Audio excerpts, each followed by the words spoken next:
let's say you're an entrepreneur, you need to raise some money, you're having a meeting with a bunch of venture capitalists.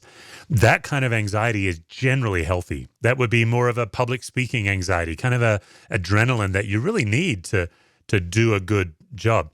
But then there's this chronic anxiety, and it has 5 markers to it, 5 indicators. Control, when you have to be in control. So the difference between that good energy of presenting well versus the need to control every outcome in that venture capital meeting. So one's control, one's perfection, the need to always do it perfectly. One is always knowing the answer when someone has a question. The 4th one is always being there for others when they're hurting. And the 5th one is people's approval. So it's control, perfection, having the answer, being there for others, and people's approval. Every human being is triggered when we don't get up to any of these 5.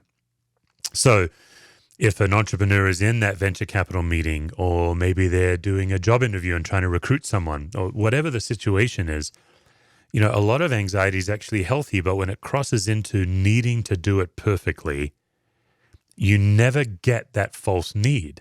That's what makes you anxious, is instead of saying, you know what, I did that well, or instead of saying, for example, in the entrepreneurial world, you take a perfectionist, they believe the lie that they're supposed to get it perfectly right every time, the first time, even though they've never done it before.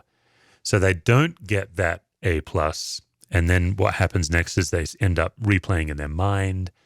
They beat themselves up. Their inner critic moves into condemnation, and they can't rest. They can't mentally rest. And then they can't be present to their loved ones because they're busy trying to attain that perfection they'll never get. Another one, just to flesh out, because this is one of mine, being there for others. If somebody somewhere is hurting, I have this compulsion to rush in. And I think it's about that person. Honestly, guys, I even blame Jesus for it. I even claim that Jesus says, love your neighbor, carry one another's burdens. But what I'm not aware of is it's actually my incessant need to be needed that's being driven, rather than God actually leading me by God's Spirit to help someone.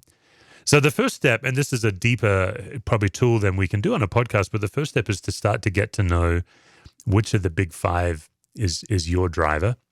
For some of us, it's all 5. Most of us, it's a few. One of them for me is having the answer. If somebody asks somebody a question, like even on this podcast, if one of you asks the other one a question, I will feel compelled. Actually, I did it during the promo when you guys were talking about Kenya. I had to stop myself from saying, I've been to Kenya. What is that? What's that incessant need in me to have the answer? That's my chronic anxiety.